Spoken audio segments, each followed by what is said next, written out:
বন্ধু আমরা এখন বেগুনি রান্না করব, ঠিক আছে? আমরা কেটে নেবো স্লাইস স্লাইস করে। বাবা বিরাট স্লাইস হচ্ছে। এই কমলদা বেসনগুলো অনেকগুলো হয়ে গেছে। এরপর আমরা বেসন নিয়ে নিচ্ছি। বেসনটাকে আমরা ভালো করে মাখিয়ে নেব কিছু মশলা অ্যাড করে।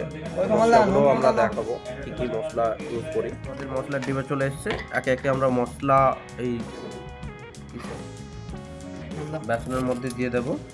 প্রথম হলুদ, পরিমাণ মতো লবণ, এরপরে কিছুটা লঙ্কা গুঁড়ো টেস্টের জন্য, কালার দেখতে ভালো লাগবে, এটা হলেই হবে। এবার ভালো করে আমরা ফ্রি হ্যান্ডে মাখিয়ে নেব। এরপর জলের ইউজ হবে। মাখানো হয়ে গেলে আমরা পরিমাণ মতো জল দিয়ে দেবো। প্রথম যতটা সম্ভব একটু কম জল রাখবে, যাতে আমরা পরিমাণটা বুঝতে পারি। আর কাজ করবে, বেগুন কাটা হয়ে গেলে তাতে মশলাগুলো অ্যাড করে দেবে, হলুদ, লবণ, লঙ্কা যা দেওয়ার। কারণ এগুলো কিছুক্ষণ মাখিয়ে রাখলে ওর টেস্টটা, ভেতরের যে টেস্টটা একটু বেড়ে যায়।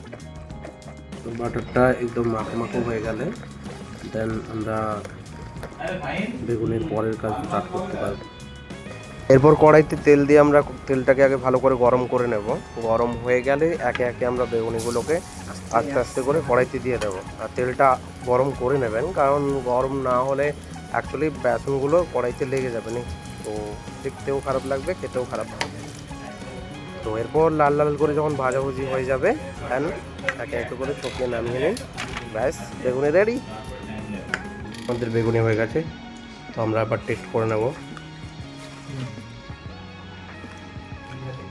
সেরা।